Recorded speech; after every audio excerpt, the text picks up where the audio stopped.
Olá, boa noite. Sou Priscila Koller, do PK Cursos e Terapias, e hoje estamos dando continuidade ao estudo O Caminho da Autotransformação, um livro de Eva Pierrakos. Vamos para o capítulo 12, O Sentido do Mal e Sua Transcendência, já partindo para o final do livro. Vou ler aqui essas palavras que o guia já sempre coloca no início de cada capítulo, que é como se fosse um grande resumo da ideia central de cada capítulo. É impossível negar a existência do mal na Terra. Que enfoque podemos adotar para lidar com o mal, a fim de que a humanidade possa transcender seu estado doloroso atual? Se lutamos por uma consciência unificada, precisamos integrar o mal. Mas como podemos integrar algo tão oposto a tudo pelo qual lutamos conscientemente? Se negamos o mal, visto que sabemos que na realidade maior ele não existe, deixará ele de existir também em nosso plano de manifestação? Será que o mal existe em todos nós? E se existe, o que podemos fazer com relação a ele? Perguntas bem interessantes para a gente refletir mesmo. Se a gente parar para refletir sobre isso sem ler, que é até interessante fazer isso e depois ler, né, o capítulo. São perguntas bem importantes mesmo, para que a gente consiga formular isso na nossa cabeça de uma forma consciente sobre o mal. Isso que a gente sempre vê no nosso dia a dia, né? Nós vemos aí na internet, nas notícias, nas ações das pessoas, em pequenas ações da vida cotidiana das pessoas, a gente vê muito aquilo que a gente chama de mal, né? Então, vamos ver aqui o que o guia nos traz. Primeira pergunta: o mal existe? A existência do mal pode ser vista de duas formas.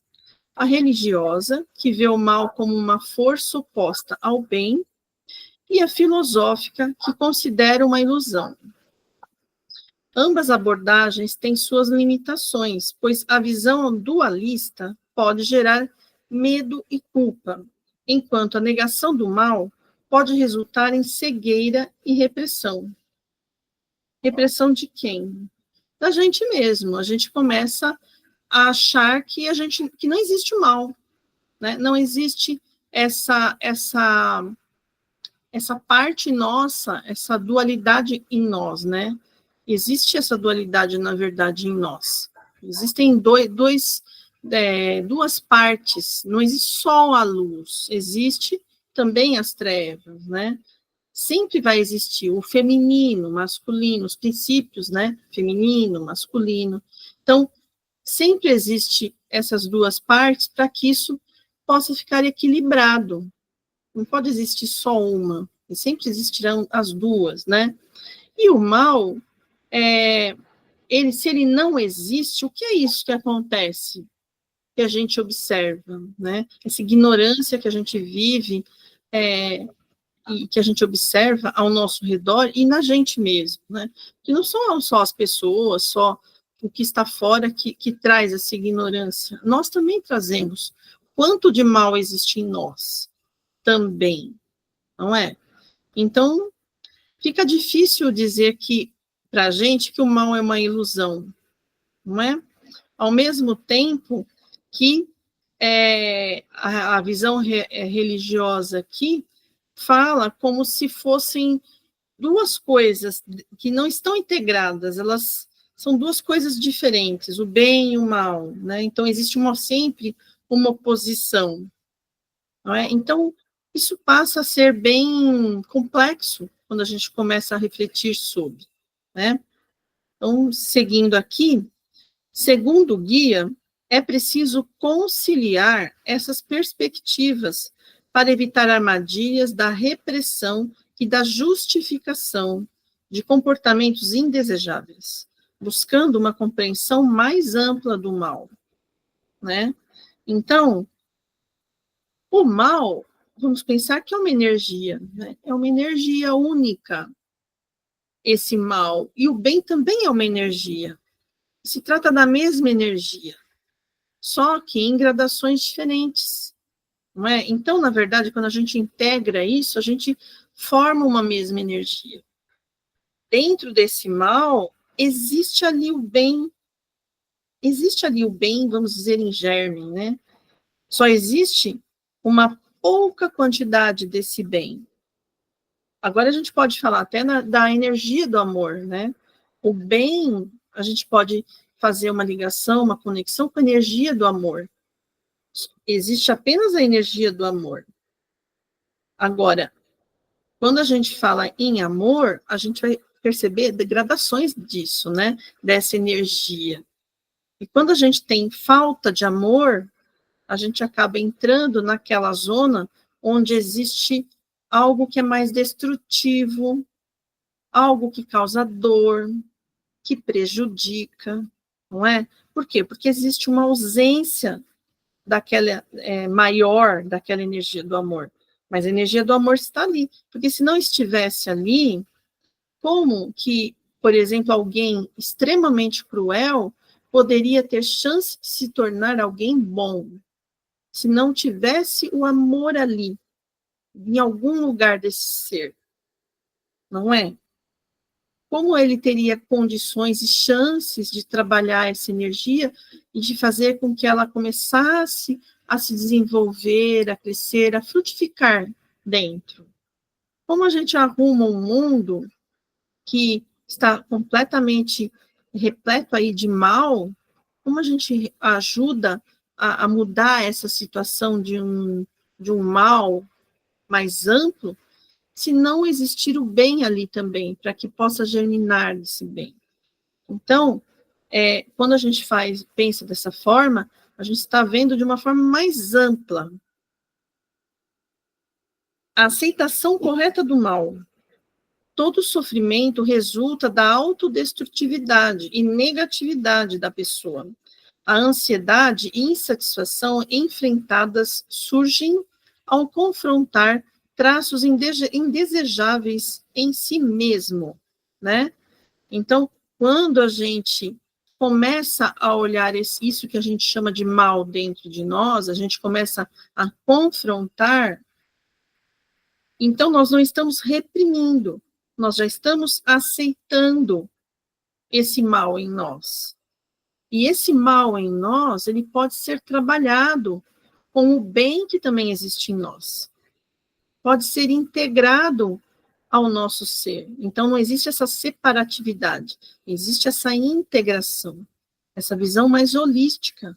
Então, quando a gente aceita o mal que existe em nós, sem querer escondê-lo, jogá-lo debaixo do tapete, entre aspas, né? Fazer de conta que ele não existe, querermos ser o que nós ainda não somos, não chegamos ainda a ser, né? Quando a gente aceita o que a gente realmente nós aceitamos juntamente com isso a nossa potencialidade de podermos realmente melhorar, progredir, não é? Enquanto eu não aceito as minhas partes, aquilo que tem dentro de mim, seja o que for, eu não tenho condições de crescer, de me desenvolver, de ser quem eu realmente posso ser, porque partes de mim eu estou negando. Então, essa aceitação correta do mal consiste, na verdade, em integrarmos, trazermos a nossa consciência, né? As defesas pessoais protegem contra o mal exterior e interior, é o que a gente faz. Quando a gente julga aquilo que está fora de nós, existe o mal fora de nós, não é? Nós julgamos o tempo todo. E a gente também tem as defesas contra o mal que existe dentro de nós. Porque se o mal está lá fora, é porque ele não está aqui dentro, não é? Então, quantas vezes a gente se projeta lá no fora para não ver o nosso próprio mal? E quando a gente se projeta, a gente enxerga o mal no outro, em tudo que está à nossa volta. A gente enxerga esse mal ali. E parece que a gente não faz parte desse mal. Que a gente não tem esse mal dentro de nós. Então, isso também é uma situação complicada, né? Para lidar com essa ansiedade, é importante reconhecer que o verdadeiro problema está na atitude em relação ao mal, não no mal em si. Encoraja-se a encarar o medo de ser inadequado, em vez de evitá-lo, pois ignorá-lo só agrava a situação, que é o que eu estou falando aqui, acabei de falar agora há pouco, né? Porque a gente vai aceitar aquilo que a gente realmente é. E se a gente não quer ver, a gente não quer aceitar, acha que, fazendo de conta que não existe, esse mal que existe em nós vai deixar de existir, na verdade, a gente está agravando essa situação, porque esse mal, ele vai se manifestar, esse mal que está dentro da gente, vai se manifestar de um jeito ou de outro. E pode ser numa dessas formas de mecanismos de defesa, que é quando eu julgo o que está fora. Eu posso entender que lá fora tem um mal, mas o que eu posso fazer para colaborar com que esse mal seja diminuído? O que eu posso fazer na minha ação como ser humano, né, com a minha humanidade, ajudar esse mundo aí a ter um pouquinho de bem, né, do meu bem, o bem que eu posso oferecer. A minha contribuição para que isso que eu enxergo lá fora seja um pouco melhor, não é? Então, quando a gente tem essa atitude proativa, é justamente quando a gente enxerga o mal em nós. Nós não somos diferentes das pessoas. Nós não somos superiores, nós não estamos num outro nível. Na verdade, nós estamos em nível de igualdade de todas as pessoas. Todas as pessoas são seres humanos. Alguns com uma consciência maior, outros com uma consciência um pouco menor, outros ainda estão dormindo realmente no sono bem profundo.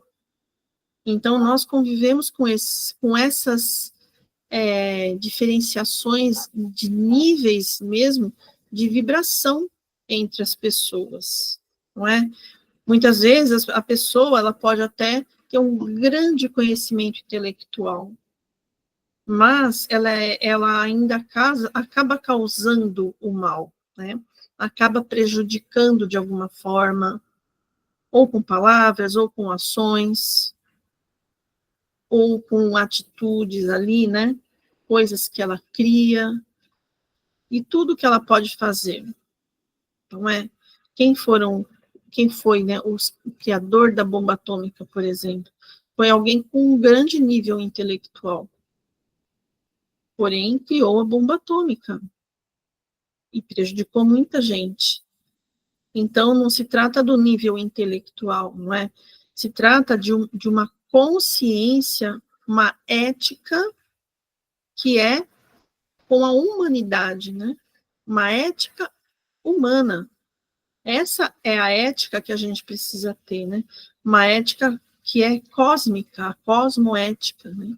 Quando a gente começa a desenvolver essa cosmoética, nós vamos nos preocupar com as nossas ações frente ao mundo, esse mundo que a gente vive, e frente aos outros mundos que a gente nem sabe se tem alguém vivo lá ou como é a forma de vida de cada um desses lugares, mas que a gente pode supor que existam, né? Então a gente vai ter essa ética com todos os seres. E isso porque a gente está desenvolvendo essa forma mais ampla de ver a vida e de ver o mal. O mal como poder criador distorcido. É importante o conhecimento e a aceitação do mal como parte da personalidade. Aceitar o mal corretamente permite transformá-lo em uma força criativa. Por que essa é uma força criativa? Porque quando eu percebo o mal dentro de mim, esse mal eu já conheço. Ele não é um desconhecido, não, eu conheço, ele está dentro de mim. Eu me trabalho. E com esse trabalho que eu faço dentro de mim, eu crio não só para mim, mas para quem está ao meu redor. Eu consigo ajudar pessoas, ajudar em situações. Então, é uma força criativa.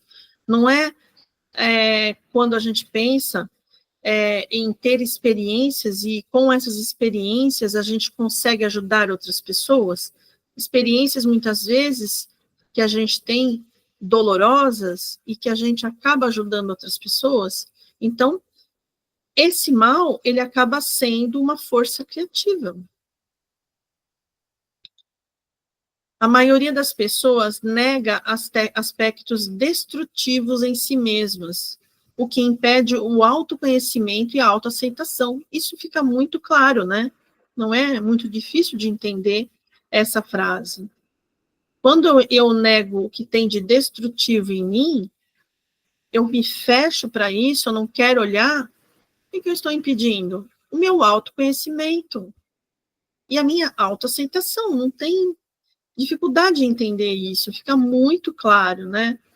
O reconhecimento do mal não deve ser visto como algo isolado, mas como uma energia subjacente que pode ser redirecionada para o bem, que é isso que eu também acabei de falar.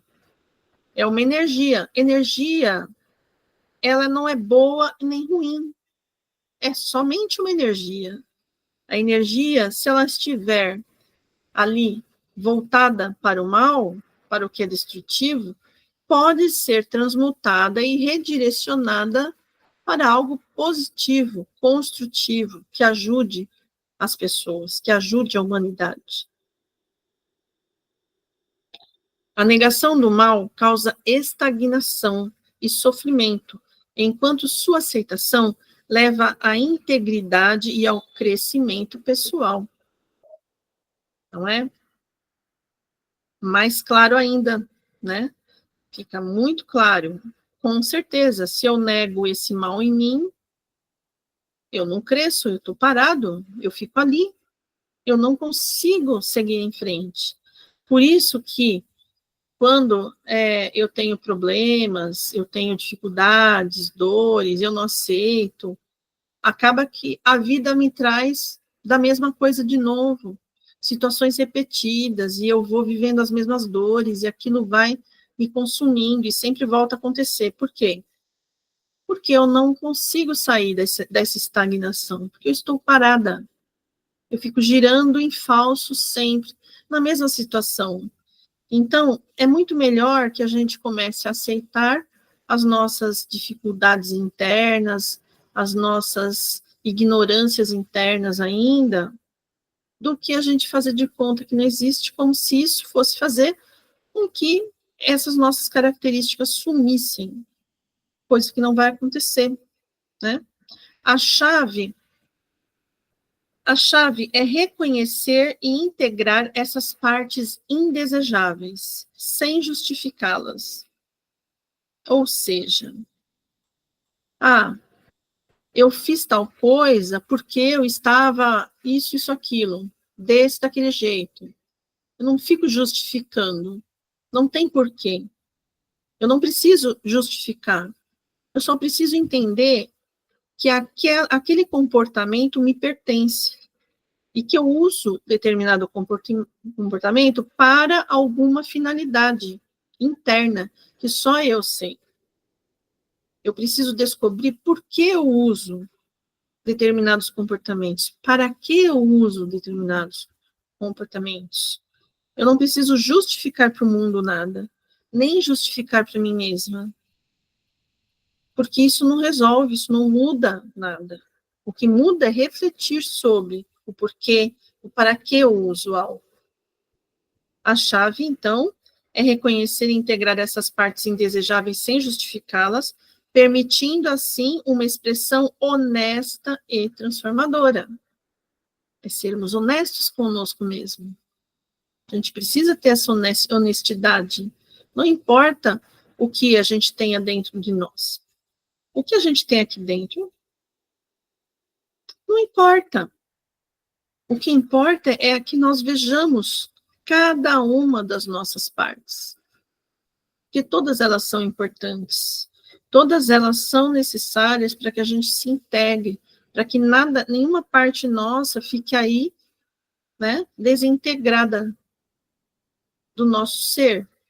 Então, nós precisamos trazer todas as nossas partes, integrar todas elas, porque todas fazem parte de energia que é nossa. Essas energias são importantes para nós.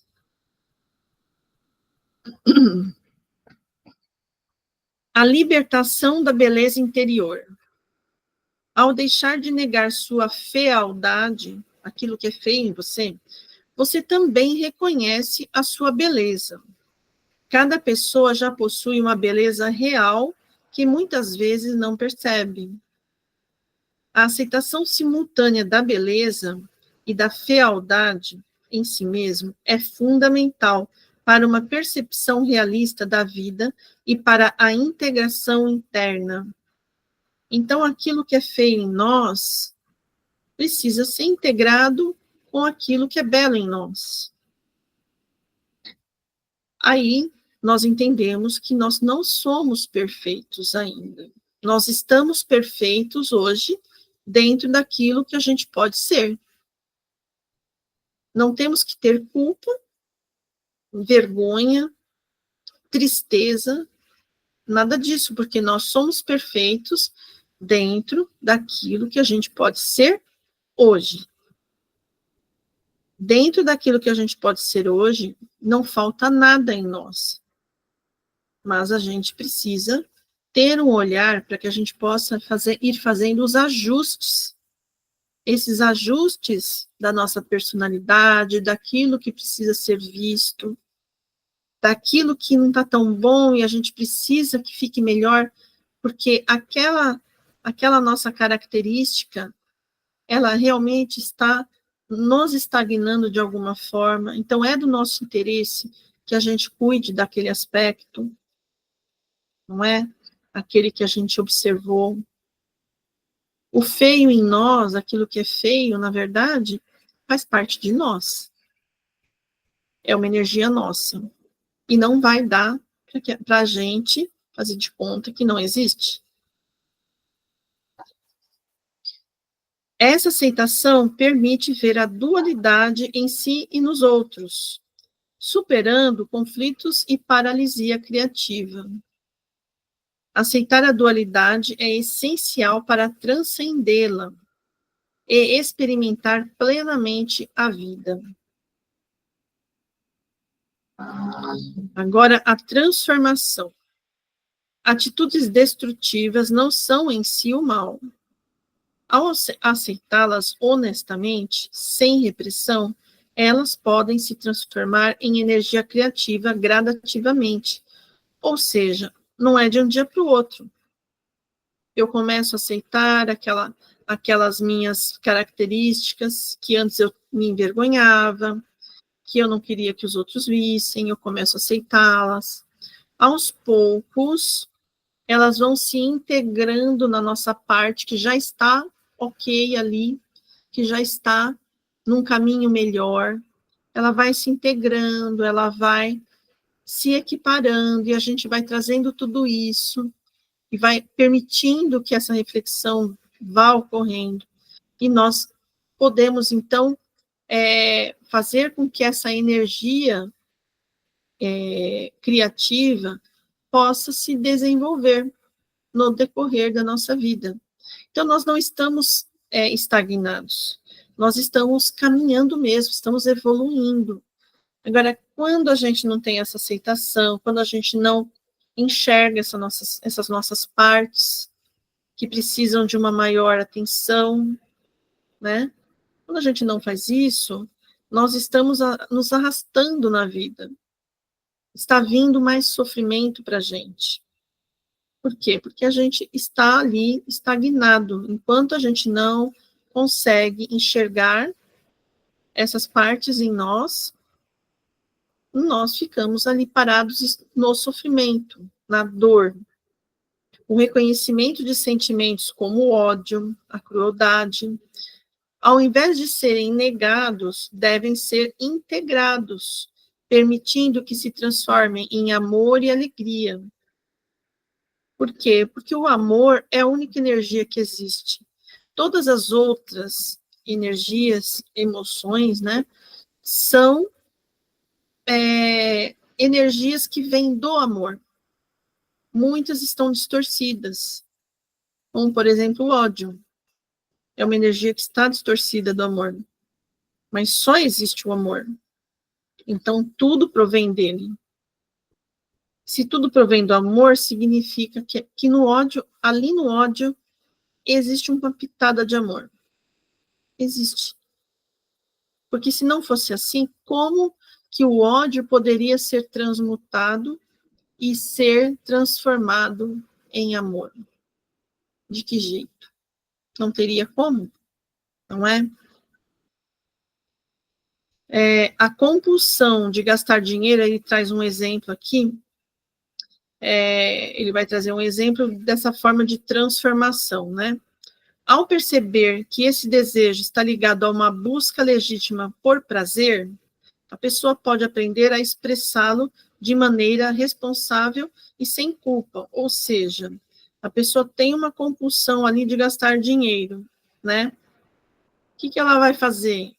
Ela vai lá e vai ficar gastando, gastando, gastando, e entrando naquele círculo vicioso de gastar, de ter outras consequências devido a isso, ficar em sofrimento, né? Enfim, uma série de consequências que essa atitude pode causar.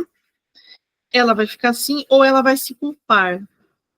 Ela vai achar que ela não consegue, que ela não consegue fazer as coisas, não consegue poupar um dinheiro, né? Ela só gasta os recursos que ela tem. Agora, se ela consegue ir para a confrontação, ela vai perceber, então, que ela gasta por um motivo que está subjacente, ele está ali por trás dessa atitude do gastar, né? Existe um desejo que pode estar ali. Então, ela vai trabalhar esse desejo. Quando ela trabalha esse desejo, então, ela trouxe essa dificuldade, esse mal que está nela, e esse é um mal por quê? Porque a prejudica, faz com que ela tenha prejuízos na vida, com que ela não consiga progredir. Então, esse, vamos dizer que é um mal, né? Mas a pessoa, ao invés de esconder isso, de não querer aceitar essa situação, ela enxerga e ela trabalha, ela vai buscar os porquês. Por que que ela gasta? Para que ela faz isso? Qual é o verdadeiro objetivo? Então, aí está se trabalhando, né? E aí, isso pode ser, aos poucos, realmente transformado em algo que é bom, não é? Ela já vai ter uma experiência de como foi ruim. Então, quando ela transforma, ela com toda a experiência, ela pode transformar isso, essa energia agora da experiência, em algo produtivo, não só para ela, mas para pessoas que estão à sua volta, né? A chave é alinhar o desejo por prazer com autodisciplina, abrindo caminho para uma vida mais equilibrada e plena, sem sacrificar a paz de espírito.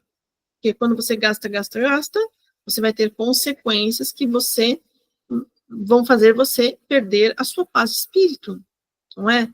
Quando a pessoa percebe por que ela faz isso, ela vai trabalhar, ela vai desenvolver uma autodisciplina para evitar, então, essa dor, para que ela possa ter o que ela quer de uma maneira que ela não seja prejudicada. Então, aí vai existir um equilíbrio.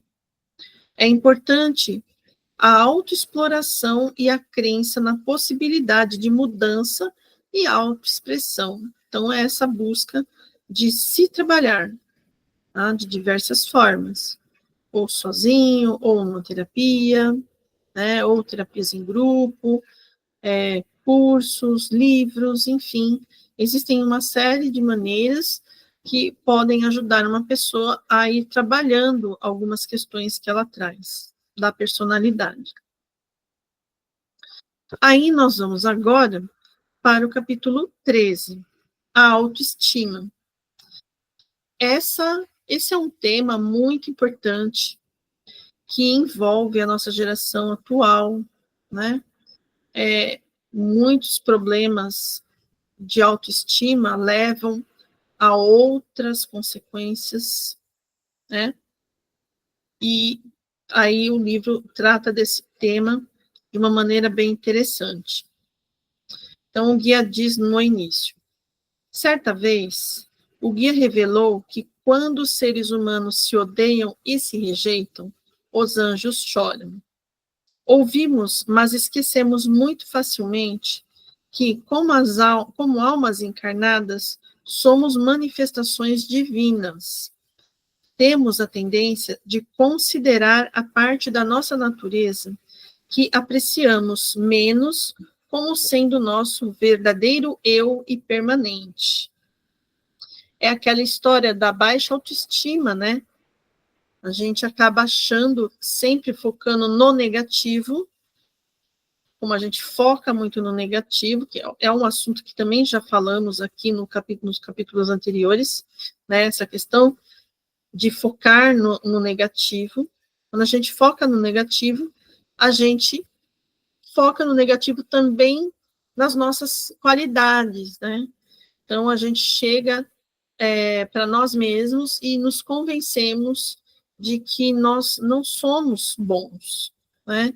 De que nós temos defeitos, e como se isso fosse a completude no nosso ser, não é?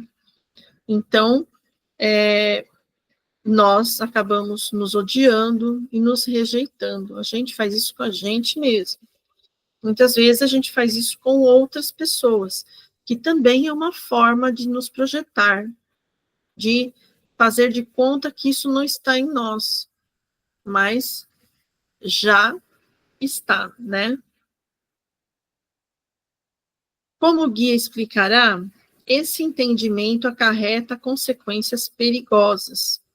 Nesta palestra de conteúdo altamente animador, o guia nos ensina o modo de encontrar nossa verdadeira identidade em nosso núcleo vital, sempre em mudança, descobrindo as infinitas possibilidades que temos para fazer escolhas positivas. Passamos a respeitar e a amar a nós mesmos. Então, nós vamos ver só uma parte desse capítulo hoje, uma breve parte, tá? Que já estamos no final aqui. O conflito interior entre a autoindulgência e a autorrejeição. Muitos enfrentam um conflito interior ao tentar aceitar suas características negativas, sem cair em autoindulgência ou autojustificação. Então, é um conflito interior, né? Que a gente acaba passando, porque quando a gente não consegue algo, é uma coisa assim, até difícil de colocar em palavras, né? Quando a gente não consegue fazer algo e a gente fica se justificando, porque lá no fundo a gente também está se condenando. E quando a gente se justifica, é como se a gente estivesse explicando para nós mesmos por que a gente errou. Que existe uma cobrança, não é? Se a gente se justifica, é porque existiu uma cobrança. A cobrança vem de quem? Se ninguém perguntou, ninguém pediu nada, por que a gente se justifica? Na verdade, porque a cobrança está aqui dentro. A gente se cobra, que a gente se culpa, a gente se julga o tempo todo. Essa luta surge da percepção dualista. Desagradáveis parece oposta a respeito por si mesmo, gerando confusão e autorrejeição. Então, como eu vou, se eu sou bom o suficiente, ou boa o suficiente, como que eu vou aceitar que eu não tenho habilidade de fazer certas coisas? Vai ficar difícil, então eu vou ficar me justificando, né? Eu vou ficar falando o porquê que eu não consegui, mas no fundo, lá dentro, eu não estou me aceitando. Eu não aceito essa minha falta de habilidade, né? E aí a gente acaba se rejeitando, não gostando de quem a gente é. tá? E acaba gerando essa confusão. Muitas pessoas sentem insegurança, inferioridade e culpa, que refletem a falta de autoapreço, né? Então, essa insegurança, essa inferioridade e culpa, realmente é aquela cobrança interna, você não pode errar, porque você já não é bom o suficiente. Se você vai lá e você erra, como que vai ser, né? Então, você fica inseguro, você não faz, porque vai que você erra, vai que você não consegue. Você não pode errar, não é? Agora, o conflito está aqui dentro, não está lá fora, está aqui dentro. Às vezes as pessoas não estão nem reparando, não estão nem vendo, estão vendo elas mesmas. Mas a pessoa que se sente assim, ela acaba tendo que justificar lá por fora, porque a cobrança está dentro dela. Ela não faz algo porque ela acha que outras pessoas vão cobrar dela, mas na verdade quem está cobrando é ela mesma. Então, isso precisa ser visto, né? Existe uma falta de autoapreço mesmo, aquele autovalorização, né? É importante reconhecer e identificar essas características indesejáveis, sem rejeitar a si mesmo como um todo. Tudo bem, você não tem uma habilidade em alguma coisa, mas, poxa, você não é ruim no seu todo. Você tem qualidades, mas você não é ruim no seu todo, né? Evitando, assim, a negação e a racionalização que perpetuam essa confusão. O que produz o respeito por si mesmo? Podemos enfrentar atitudes indesejadas sem perder o autorrespeito, já que a vida é um contínuo potencial de mudança. Ou seja, a gente percebe que nós temos defeitos, que a gente não consegue fazer isso ou aquilo, ou que a gente não é tão incrível assim, mas a gente consegue, mesmo assim, seguir com as nossas qualidades e trazendo essas inabilidades para que a gente possa ir lá trabalhando elas, né? Fazendo com que elas consigam crescer, trabalhando essas nossas dificuldades, né? Reconhecer que até características negativas podem evoluir abre caminho para a bondade e o amor, que é tudo que a gente precisa fazer. Eu não sei ainda, mas eu posso aprender. Eu tenho dificuldade até de aprender tal coisa, mas eu vou me esforçar, eu vou me empenhar, eu vou dar 100% do que eu preciso para que eu possa conseguir. Eu posso pedir ajuda, não tem problema pedir ajuda. Eu posso pedir ajuda e eu posso ajudar, não é? Uma hora eu estou pedindo ajuda, outra hora eu estou ajudando. Esse é o sentido, né? Crescermos em comunidade mesmo, porque nós estamos juntos, nós não precisamos estar sozinhos. A natureza, em constante transformação, reflete essa capacidade de crescimento. O poder do pensamento e da vontade é fundamental, pois tanto a criação quanto a destruição coexistem onde há vida e consciência. Ou seja, nós não podemos ter a ilusão de que o crescimento e a destruição, a criação, né, e a destruição estarão separadas. Não, elas estão juntas. É preciso que quando um ciclo termina, por exemplo, é preciso que haja essa destruição. Existe uma destruição para que algo novo venha, né? Então, são ciclos necessários para que haja a evolução. E nós temos isso dentro de nós também. Esses ciclos de destruir aquilo que é velho, né? E não é destruir no sentido de eliminar, não. Você derruba aqueles velhos alicerces e usa essas pedras que você derrubou para construir algo novo. Então, você vai É aproveitar o que você já tinha para melhorar e criar algo novo. Você não vai jogar fora. Nada nosso pode ser jogado fora. Nenhuma parte nossa pode ser desprezada, não existe como. Por isso que nós não podemos negar as nossas dificuldades, aquilo que a gente considera negativo em nós. Porque não dá para jogar fora. A única coisa que dá para fazer é ressignificar isso que não está funcionando tão bem. Ressignifica, integra com o que está funcionando bem.